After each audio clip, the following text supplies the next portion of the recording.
1 kilogram of water brought to its boiling point, 100 degrees Celsius, using electric heater at the power 1.6 kilowatts. Molar mass water 18 grams per mole. Estimate the average speed of water molecules in the vapor produced. Assume the vapor behaves as an ideal gas. Okay, speed. So what does it have to do with temperature? Open the mass given, find the equation about temperature and speed here. So you will see this equation. Okay. Kinetic energy average is 3/2 of kBT. Kb is Boltzmann constant. Let's see if it is given in the beginning of the booklet, or you can use R divided by Avogadro number Na. Okay, it is given here, Kb. So the average kinetic energy is calculated by 1/2 mv bar square. This is the average speed of molecules, because in reality, each molecule have a different speed. Some can move very fast, some can move slower. Not very slow, but they have different speed, different velocity. Okay, equal to 3/2 of kBT. Kb is ER over Avogadro number. You can use the Kb given in booklet, not necessary using this one. But from this equation, you can determine the average speed of the molecules. So that speed average is square root of 3 kT over m, where m is the mass of the water molecule. The mass here is the mass of one molecule, not the molar mass, okay? But it is given the molar mass, which means the mass of 6.2 times 10 to 23 molecules. So divide this molar mass with this Avogadro number. You will have the mass of each molecule, okay? So that is square root of 1.38 times 10 to negative 23 times the temperature of the vapor, which is 100 degrees Celsius. You need to convert it into Kelvin, 373 Kelvin, okay? Some students will forget converting the temperature. Mass, molar mass, 18 gram. You need to convert it into kilogram minus 3, and then divide 6.02 times 10 to 23. 720 meters per second. I got 2,272. The equation is correct, so just check your calculator. Do it slowly, yeah. Oh yeah, I put 1.8 times 10 to the power. Okay. A2, state one assumption of the kinetic model of an ideal gas. Only one.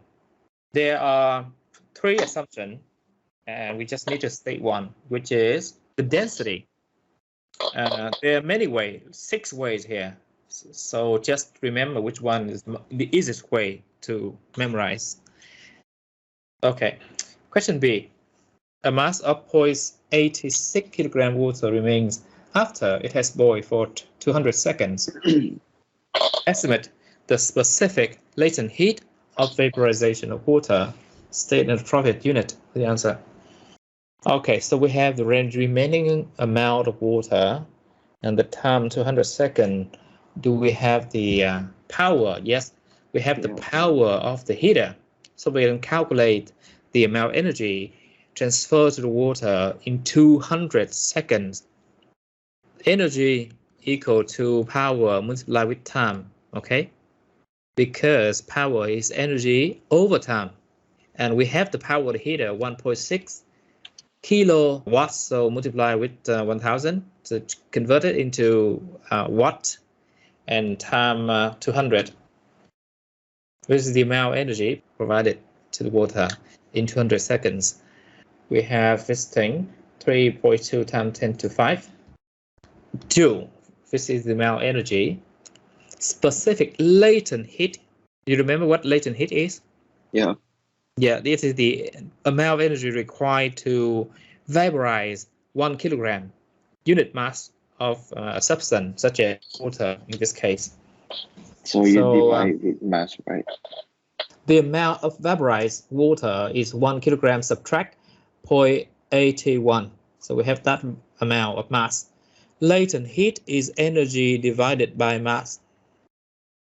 Energy to vaporize it, okay, which means this amount. We assume that all the power, all the energy that the heater produce, it transfer totally 100% efficiency to the water, no loss in energy, because we have no information about the loss of energy to the surrounding. Okay, so that energy here, 3.2 times 10 to 5th joule divided by the mass, which is 1 kilogram, subtract 0.86 kilogram, and we get the latent heat of vaporization. Oh, why do you have to subtract 1? Because this is the remaining amount of water. Oh. Yeah, initially we have 1 kilogram, but it vaporized by that difference. So you have to use the changing mass? Yes, the remaining is 0.86. The initial is 1 kilogram. So that difference is the amount of water vaporized in 200 seconds. If you keep boiling it like 400 seconds, 600 seconds, there will be more water vaporized and the remaining part will be less than 0.86, of course, right? Yeah. So yeah, you need to take the subtraction, the difference. 2.3 times 10 to 6, yeah, 10 to 6. And its unit will be joule per kilogram. Kilo. Yeah. Okay, question C.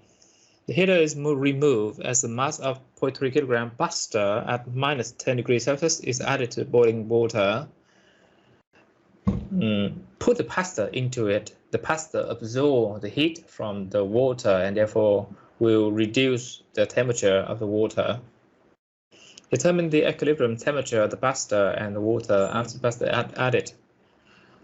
Other heat transfer are negligible, meaning we ignore the loss to the surrounding.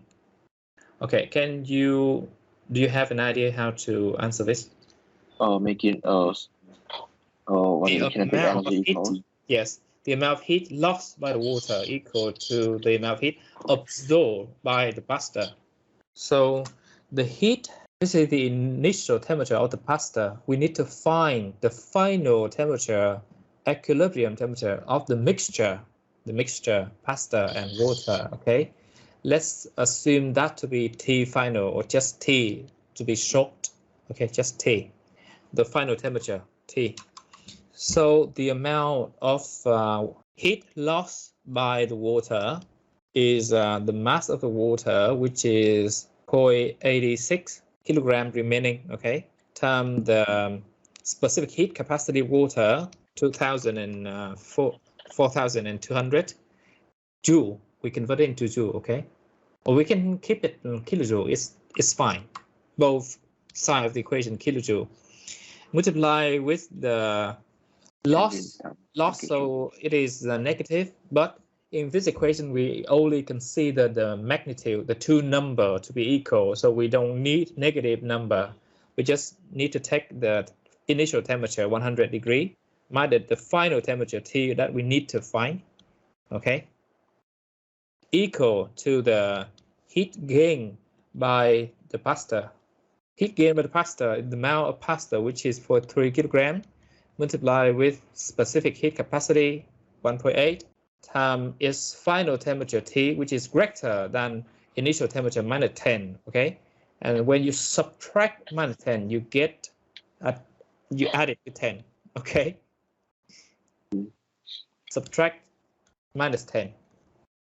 So that is basically lost 10. So solving the equation, simple, right? We get the final temperature. Put it into the calculator to solve it, or you can simplify the equation and find the temperature. So the answer is 86 degrees. Do you have the same answer? I got 88.